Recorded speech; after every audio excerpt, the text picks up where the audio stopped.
ورحمۃ اللہ وبرکاتہ.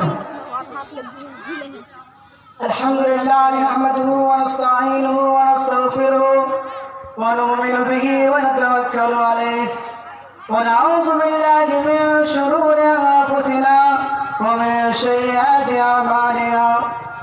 اعوذ باللہ من الشیطان الرجیم. بسم اللہ الرحمن الرحیم.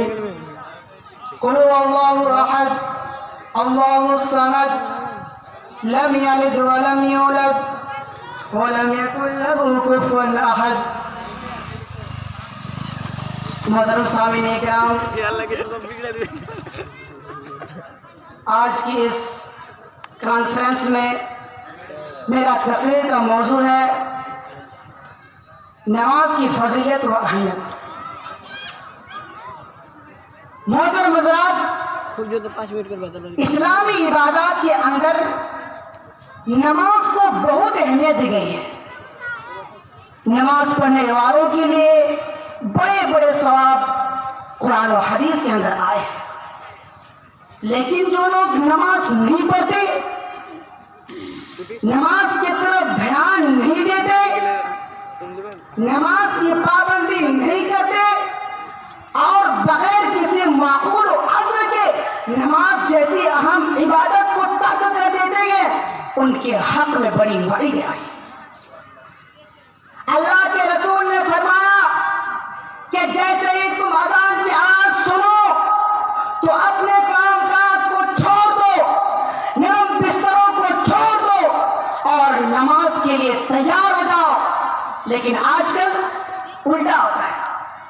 اذان کی آواز سنتے ہی آدمی سست پڑ جاتا ہے، نماز سے بھاگنے لگتا ہے. بڑے افسوس کی بات ہے مسلمانوں کہ آج جس طرح دیگر عبادتوں سے روگردانی عام ہوتی جا رہی ہے، اسی طریقے سے نماز میں بھی لوگوں کی رغبت ختم ہوتی جا رہی ہے. حالانکہ نماز ایک ایسی عبادت ہے جو بندوں کو خدا سے قریب کر دیتی ہے. نماز کو مومنین کی معراج بتایا گیا ہے. لیکن افسوس کی بات ہے محترم حضرات کہ دین کا اتنا اہم ستون کافر اور مشرک کے درمیان فرق کرنے والی عبادت، اور آج مجھ سے قابل ہے اپنے آپ کو مسلمان کہنے کے باوجود بھی ہم نماز سے دور ہیں، جبکہ رسول اللہ صلی اللہ علیہ وسلم کے زمانے میں منافقوں کو بھی نماز پڑھنی پڑتی تھی. حالانکہ ان منافقین کا انجام قرآن مجید میں کافروں سے بدتر بتلایا گیا ہے. لیکن ان منافقین کے بارے میں قرآن کہتا ہے اذا قاموا الى الصلاۃ قاموا کسالى، جب وہ نماز کے لیے اٹھتے ہیں تو سست اور کاہلی کے ساتھ اٹھتے ہیں مگر نماز پڑھتے ہیں.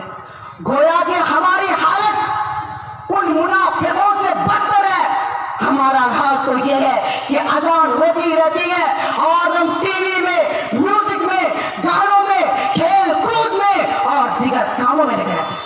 ہماری کانوں پر جو تک نہیں رہتی. کیا حال ہوگا ہمارا اپنے رب کی بارگاہ میں مسلمانوں؟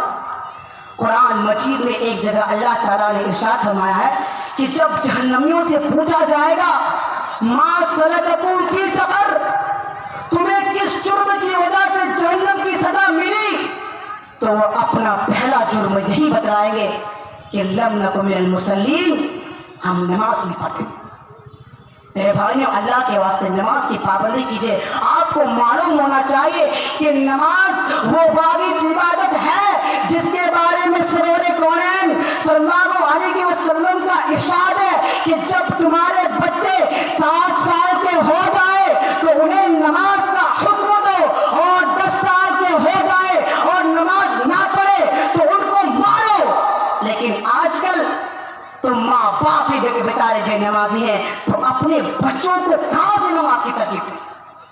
آج آپ کے گھر میں آپ کی بیوی بے نمازی، آپ کے بیٹے بے نمازی، آپ کے گھر والے بے نمازی، لیکن بتائیے کیا نماز چھوڑنے پر آپ نے کوئی ایکشن لیا؟